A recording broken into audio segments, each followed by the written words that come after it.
We just received a statement from President George W. Bush. It says, Laura and I are deeply saddened by the death of Colin Powell. He was a great public servant, starting with his time as a soldier during Vietnam.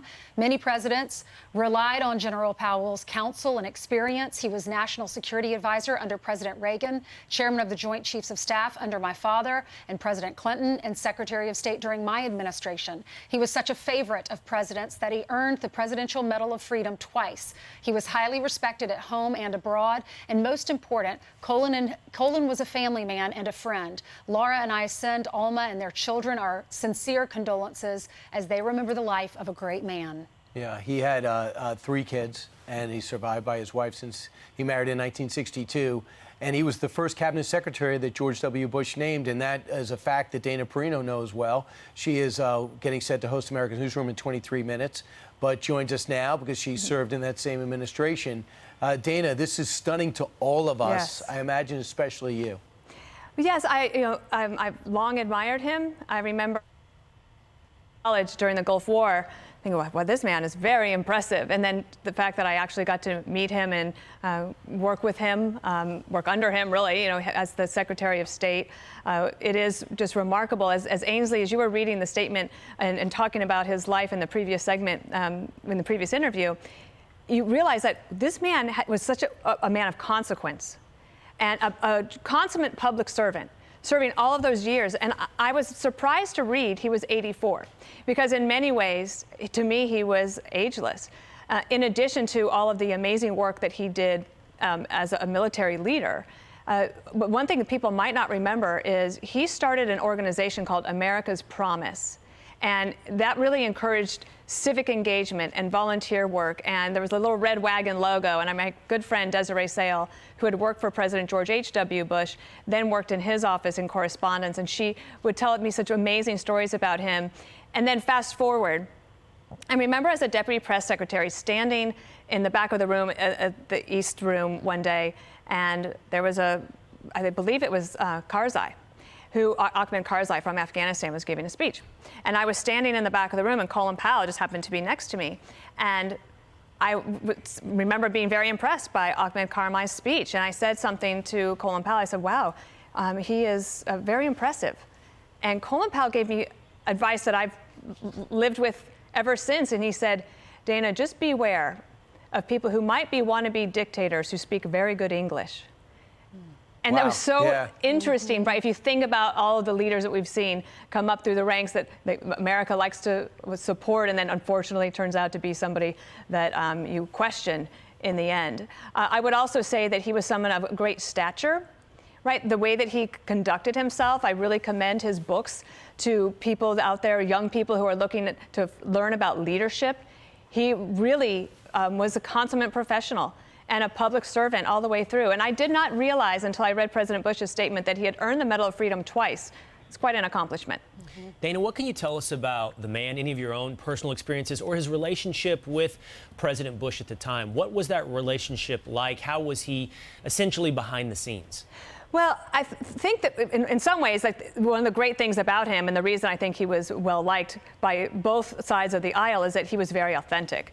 He loved America, and he wanted the best for America. Something that I do remember learning about, I wasn't there in the room for this, but at one point, talking about national security concerns and worries, both Condoleezza Rice and Colin Powell go to the Oval Office, and they talk to the president about HIV/AIDS and how it was devastating the continent of Africa, and that there was a generation of young people that could be orphaned as their parents were dying at such a rapid rate, and that America had the capabilities and the means in order to get antiretroviral drugs to Africa, and how important it was, one, for national security, because hopeless societies end up, unfortunately, turning out people who turn radical and become terrorists, but also because it was the right thing to do.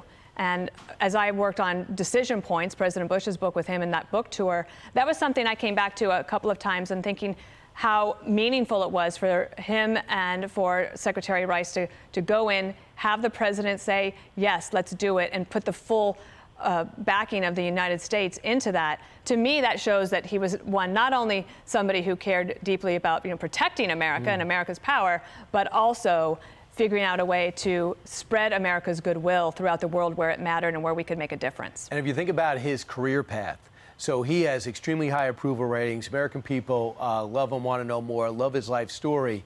And when 2000 comes up and the 2 terms of Bill Clinton are done, many people saying, are you going to run? He thought about it. Evidently, his wife played a major role, but he said, it's a calling I don't have.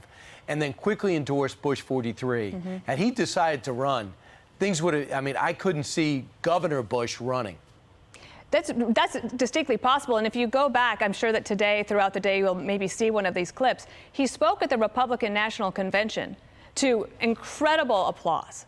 And again, I think it's that authenticity, his generosity of spirit, but his commanding presence. Like, he was a commander.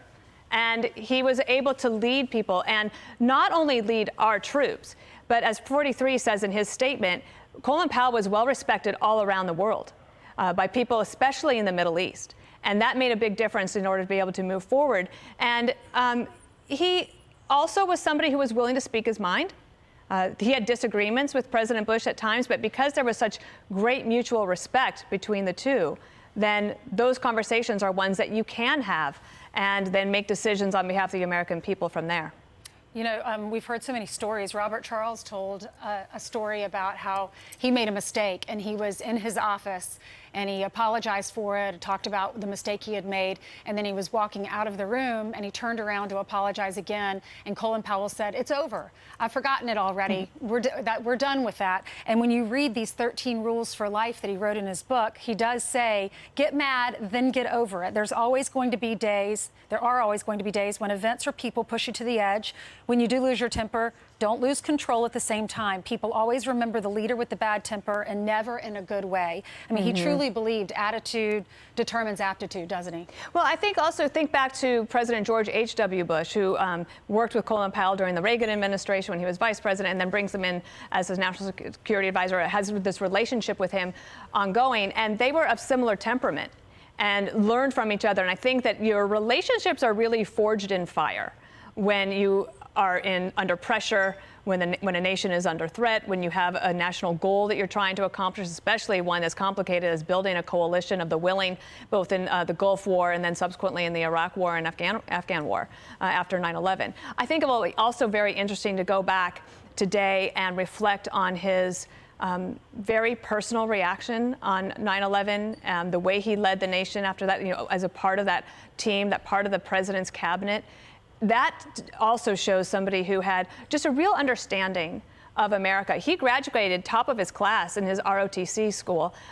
He was injured in Vietnam. If you think about the scope of his life, then you look back and you realize, I was just surprised when I read that he was 84. Again, to me, he felt a little bit ageless and timeless. But those 13 rules that he wrote are so important for all of us to remember. And they are not just applicable to somebody who is wanting to be a military leader. They're really good for all of us. Dana, you mentioned just a moment ago the statement that Ainsley read from George W. Bush. Let's revisit that statement from the former president. He said, "Laura and I are deeply saddened by the death of Colin Powell. He was a great public servant, starting with his time as a soldier during Vietnam. Many presidents relied on General Powell's counsel and experience. He was National Security Advisor under President Reagan, Chairman of the Joint Chiefs of Staff under my father and President Clinton, and Secretary of State during my administration. He was such a favorite of presidents that he earned the Presidential Medal of Freedom twice. He was highly respected at home and abroad. And most important, Colin was a family man and a friend. Laura and I send Alma and their children our sincere condolences as they remember the life of a great man." Dana, why do you think so many... I'm sorry, Dana, you're going to be up in about 14 minutes. We're going to let you get ready for your show. You're going to have a lot to say about this. All right, thank you for the opportunity. I really appreciate it.